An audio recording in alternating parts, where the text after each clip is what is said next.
अस्सलाम वालेकुम everyone, welcome to daily delights with Saba. उम्मीद है सब खैरियत से होंगे। आज मैं आपको सिखाने लगी हूँ बहुत ही सॉफ्ट और फ्लफ़ी से पैनकेक्स। ये रेसिपी बच्चों को बहुत पसंद आती है। इसको आप नाश्ते में भी खा सकते हैं और बच्चों को इसको लंच में भी दे सकते हैं। तो आएँ इसकी रेसिपी को शुरू करते हैं। सबसे पहले मैंने एक बाउल में 1 कप मैदा ले लिया है, यानी कि all purpose flower. 1 teaspoon vanilla essence डाल रही हूँ मैं इसमें। 1 teaspoon baking powder, 3 tablespoon sugar. ये ऑप्शनल है, अगर आप नहीं डालना चाहते चीनी आप स्किप भी कर सकते हैं। 1 अंडा डाला है मैंने इसमें। अब मैं इसमें थोड़ा थोड़ा करके दूध शामिल करूंगी और इसको बीटर की मदद से बीट कर लूँगी। दूध की कोई फिक्स क्वांटिटी नहीं है, मैं थोड़ा थोड़ा करके डाल रही हूँ जब तक कि मुझे इसकी रिक्वायर्ड कंसिस्टेंसी ना मिल जाए। अगर आपके पास बीटर नहीं है तो आप विस्कर की मदद से भी इसको अच्छे तरीके से मिक्स कर सकते हैं और मेक श्योर करें कि इसमें कोई लम्प्स ना रहें।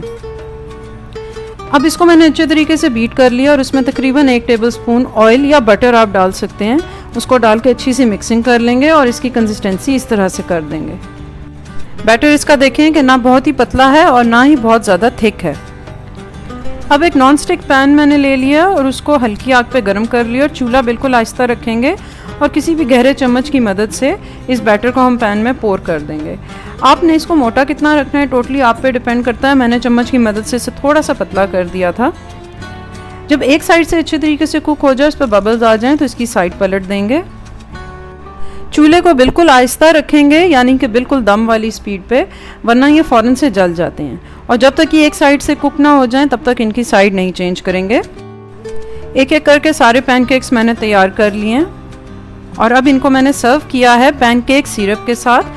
आप इनको जैम के साथ भी सर्व कर सकते हैं और बटर के साथ भी सर्व कर सकते हैं। अगर आप पैनकेक सिरप के साथ या जैम के साथ सर्व कर रहे हैं तो आप इसमें से शुगर अवॉइड कर सकते हैं, जो पहले भी मैंने आपको बताया था।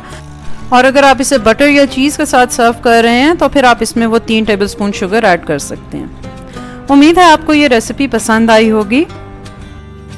इंशाल्लाह फिर मुलाकात होगी एक और वीडियो में। अपना ख्याल रखिएगा। अल्लाह हाफिज़।